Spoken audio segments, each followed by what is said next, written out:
नमस्कार. मी हर्ष दुधे आपल्या सर्वांचं आपल्या आवडत्या YouTube चॅनलमध्ये स्वागत करतोय. तुम्हाला माहिती आहे चॅनलच्या माध्यमातून मी तुम्हाला विविध प्रकारच्या शैक्षणिक घडामोडींची माहिती देण्याचं काम करत असतो आणि माहिती बऱ्यापैकी खरी आहे आणि अधिकृतच्या जवळ जाणारी आहे हे मला पटल्यानंतरच मी ती तुमच्याशी शेअर करत असतो. त्यामुळे तुम्ही जर या चॅनलला पहिल्यांदा व्हिजिट करत असाल किंवा पहिल्यांदा हा व्हिडिओ बघत असाल तर मी तुम्हाला आवर्जून एक छोटीशी विनंती करणार आहे ते म्हणजे चॅनलला जरूर सबस्क्राईब करा.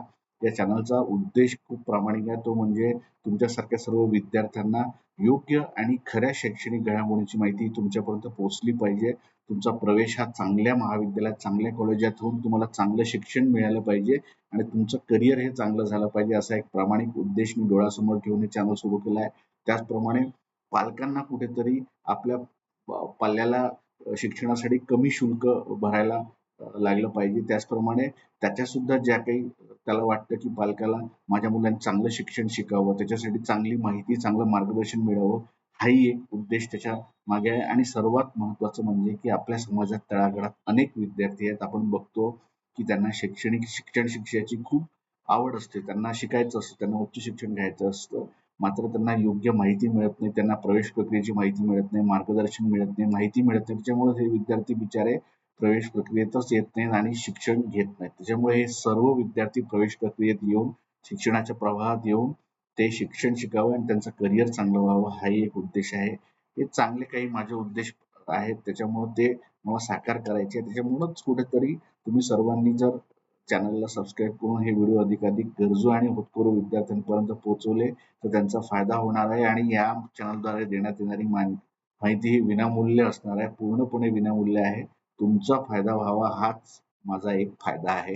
त्याच्यामुळं विनंती आहे की चॅनलला जरूर सबस्क्राईब करावं. या चॅनलच्या माध्यमातून मी शालेय शिक्षण असेल, उच्च शिक्षण असेल, तंत्र शिक्षण असेल, वैद्यकीय शिक्षण असेल, CET सेलकडून घेतल्या जाणारी प्रवेश परीक्षा, त्यांचे निकाल असतील, कॅप राऊंड असतील, कॉलेज कसे निवडायचे, पर्याय कसे भरायचे, शिष्यवृत्ती कशी मिळवायची, ते विद्यापीठांच्या परीक्षा, त्यांचे निकाल अशी सर्व इत्थंभूत माहिती मी देणार आहे.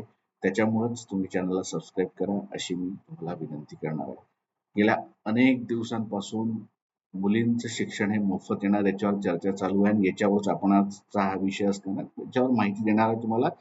आता शेवटी मी पत्रकारिता क्षेत्र असल्यामुळे माहिती ही तुम्हाला आधीच सांगितलं आहे मी अधिकृतकडे जाणारी असणार आहे. त्याच्यामुळे यावरच बोलू. चॅनलला जरूर सबस्क्राईब करा आणि इतरांपर्यंत शेअर जरूर करा तुम्ही व्हिडिओ. तर मला अनेकांनी विचारलं, कमेंट्स आलेत की सर यावर्षीपासून मुलींना तुम्ही यापूर्वी व्हिडिओ केला आहे तर शिक्षण हे मिळणार का, मोफत शिक्षण होणार का, उच्च शिक्षण होणार का? तर काय हे बऱ्याचदा त्यांनी मला विचारलं की अजून निर्णय कसा झाला नाही हे नाही. तर मला सर्वांना आश्वस्त करायचं आहे की एक साधारणतः 2 महिन्याआधी मी एक व्हिडिओ केला होता की अधिकाधिक विद्यार्थिनींनी ह्या CETचे अर्ज तुम्ही तातडीने भरा.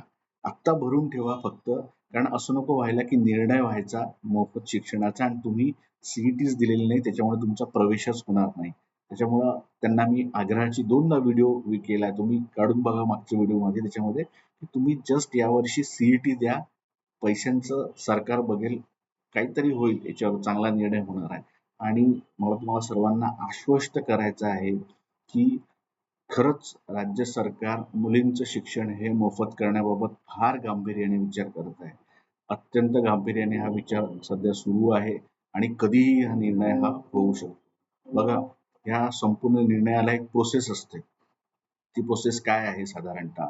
तर मंत्रिमंडळाची बैठक होते साधारणतः एक. आता मंत्रिमंडळाची बैठक का होत नाही सध्या? तर सध्या आचारसंहिता सुरू आहे.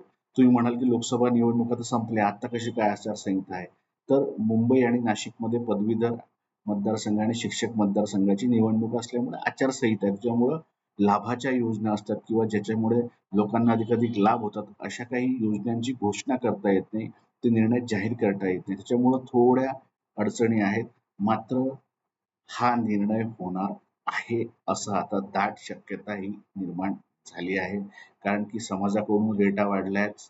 भरपूर लोकांनी याच्याबाबत विचारणा केली आहे सरकारने. कारण की या राज्याचे जे मंत्री आहेत त्यांनी हे जाहीर केलं होतं की जवळपास 600 कोर्सेस 600 कोर्सेसमध्ये जर मुली शिकणार असतील पदवीचं शिक्षण, तर त्या पदवीच्या शिक्षणाचं शुल्क हे संपूर्णपणे सरकार हे भरणार आहे. त्याच्यामुळं ही सगळी तुम्ही उत्सुकता आहे, तुम्ही मला विचारताय, तर ही एक प्रोसेस असते. जसं मी म्हणतो की मंत्रिमंडळाचा हाती निर्णय होईल. त्याला आपण म्हणतो कॅबिनेट डिसिजन. कॅबिनेट डिसिजन झाल्यानंतर तो एक ड्राफ्ट त्याचा येईल. तो ड्राफ्ट जातो राज्यपालांकडे आणि राज्यपालांकडे गेल्यानंतर त्याच्यावर राज्यपालांची सही होते आणि राज्यपाल कार्यालयातून सही झाल्यानंतर तो ड्राफ्ट मग शासन निर्णय म्हणून पब्लिश होतो आणि जेव्हा तो शासन निर्णय म्हणून पब्लिश होतो म्हणजे आपली जी महाराष्ट्र गव्हर्नमेंटची वेबसाईट आहे त्याच्यावर तो पब्लिश होईल आणि त्याच्यानुसार मग ही जी आहे मोफत शिक्षणाची ही योजना ही महाराष्ट्रात लागू होईल. मात्र ती योजना यंदाच्या शैक्षणिक वर्षापासूनच लागू होण्याची दाट शक्यता आहे. केवळ आचारसंहितेमुळे हे सगळं अडकलं आहे.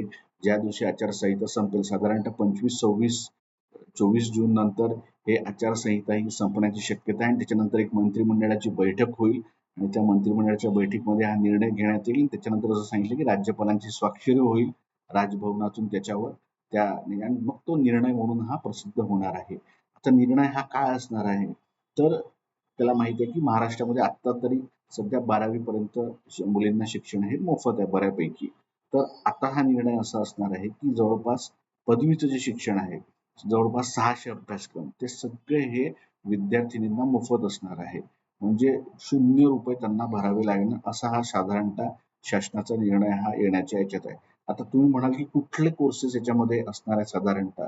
तर याच्यामध्ये साधारणतः जे सीईटी सेलद्वारे जे अधिकृत केलेले अभ्यासक्रम आहे, ज्याच्यासाठी आपण सीईटी परीक्षा देतो. जवळपास सीईटी सेल ही 20 परीक्षा घेते. त्याच्यामध्ये मग इंजिनिअरिंग आलं, फार्मसी आलं, तुमचं लॉ आलं, बी-एड आलं, बीएससी नर्सिंग आलं.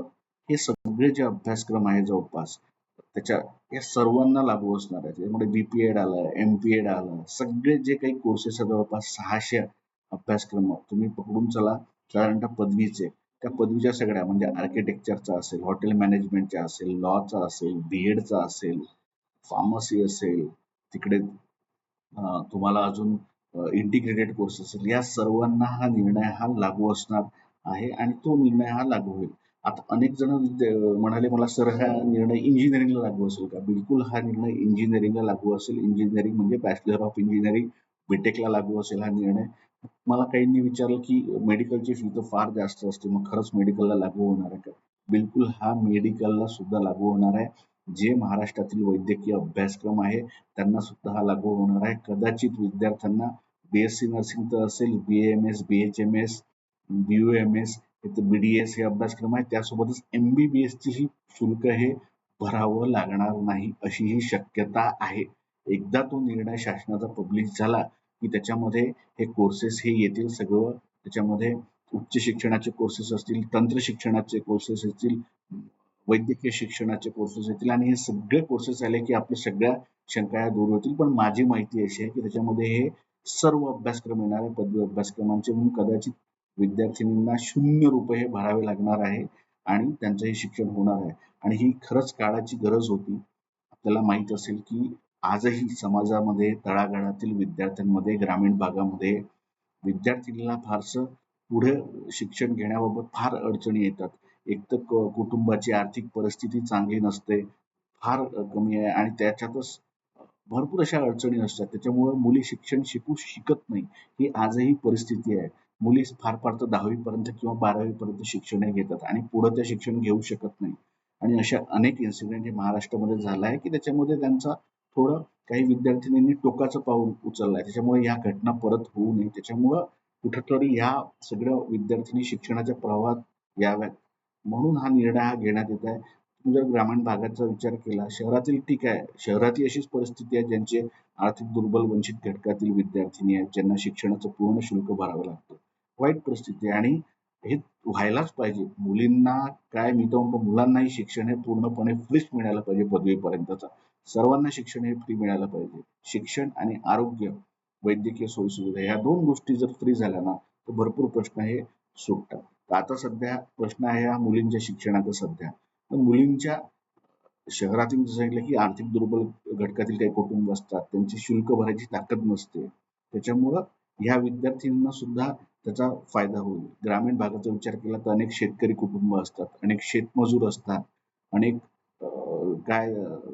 त्याला आपण म्हणतो की दैनंदिन काम करणारे दररोज काम करणारे लोक असतात. त्याच्यामुळं अशा ह्याच्यात ते कुटुंबाचे आपल्या काय परिवाराचा काय तेवढा खर्च भागवायचा, जेवणा-खावण्याचा खर्च भागवायचा आणि एवढंच एक हे असतं. त्याच्यामुळे ह्या लोकांपुढं शिक्षणाच्या मर्यादा फार कमी असतात. त्याच्यामुळे हे जे वंचित दुर्बल घटकातील विद्यार्थी असतात, कामगार लोक असतात, हे आपल्या पाल्यांना इच्छा असूनही शिकू शकत नाही. त्यांची खूप इच्छा असते मनातून. त्याच्यामुळेच ते 11वी 12वी पर्यंत शिकवतात. 10वी पर्यंत शिकवतात. शालेय शिक्षण, उच्च शिक्षण हे पूर्ण करतात 12वी पर्यंतचं. मात्र पदवीचं शिक्षण आलं की तुम्हाला माहिती आहे फार शुल्क वाढलंय. आज साधं इंजिनिअरिंग करायचं म्हटलं तर लाख, 1.5 लाख रुपये फी आहे. तुम्ही कुठलाही कोर्स घ्या, जो सीईटीचा आहे. लाख, 1.5 लाख, 2 लाख आहे. एमबीबीएसची फी 10 लाख, 12 लाख रुपये झाली आहे. बीडीएसची फी 4 लाख, 5 लाख आहे. बीएमएसची फी 3 लाख, 4 लाख आहे. हे सगळं अशी परिस्थिती आहे. बीएससी नर्सिंगची फी घ्या 1 लाखच्या आसपास जवळपास आहे. कुठून आणणार ना एवढा पैसा शिकवायला? त्याच्यानंतर एकच मुलगी नसते, दुसरी मुलगी असते किंवा मुलगा असते, त्या शिक्षणासाठी थोडा पैसा खर्च करायचा असतो. आणि त्याच्यानंतर लग्न आहेत आणि भरपूर हे आहे. त्याच्यामुळं आपल्या असं होतं की साधारणतः जे थोडे गरीब आहेत कुटुंब, आर्थिक दुर्बल वंचित घटकाचे कुटुंब आहे, ते म्हणतात की बस 12वी पर्यंत शिक्षण शिकले भरपूर झालं. त्याच्यामुळं हे सर्व जर याच्यावरून वर यायचं असेल तर हा निर्णय खूप गरजेचा आहे आणि मुलींचं शिक्षण हे मोफत व्हायलाच पाहिजे. ते म्हणणार मुलांचंही व्हायला पाहिजे. सर्वांना शिक्षण हे पदवीपर्यंतची ही जबाबदारी सरकारने उचलली पाहिजे आणि त्यांना हे शिक्षण हे मोफत व्हायला पाहिजे. जेणेकरून कोणीच शिक्षणापासून वंचित राहणार नाही. शेवटी शिक्षण हे वाघिणीचं दूध आहे आणि जो शिकेल तो पुढे जाईल, प्रगती करेल हे तर ठाम आहे. याच्यात काहीही शंका नाही. त्याच्यामुळं आपण सर्वांनी ह्या निर्णयाची वाट पाहूया मुलींच्या शिक्षणाची आणि तो लवकरच होणार आहे. मला असं वाटतं की जूनच्या अखेरीसपर्यंत हा निर्णय प्रत्यक्षात येईल. याचा पब्लिक डोमेनमध्ये हा निर्णय प्रसिद्ध होईल आणि शासन निर्णय प्रसिद्ध झाल्यानंतर त्यानुसार ही शासनाची कारवाई होणार आहे आणि हा निर्णय प्रामुख्याने जी विद्यापीठ आहेत सरकारी आपली, त्या सरकारी विद्यापीठांमध्ये लागू असणार आहेत. त्या सरकारी विद्यापीठांना जे ॲफिलिएटेड कॉलेजेस असतात, आपल्या घराच्या आजूबाजूला कॉलेजेस असतात, त्याच्यामध्ये जे अभ्यासक्रम चालतात त्या अभ्यासक्रमांना लागू असणार आहे आणि प्रामुख्याने सीईटी सेलकडून जे काही अभ्यासक्रम हे चालवले जातात त्याला हे लागू असणार आहे. त्याच्यामुळे हा निर्णय होणार आहे. थोडी वाट पाहूया आपण एक 10-15 दिवस आणि ह्या 10-15 दिवसात अजून लोकांचा रेट सुद्धा वाढणार आहे की निर्णय कधी होणार आहे. कारण माझ्याकडे आत्ताच अनेकांचे निवेदन आले आहेत की कधी हा निर्णय लागू होणार आहे. त्याच्यामुळं बी पॉझिटिव्ह.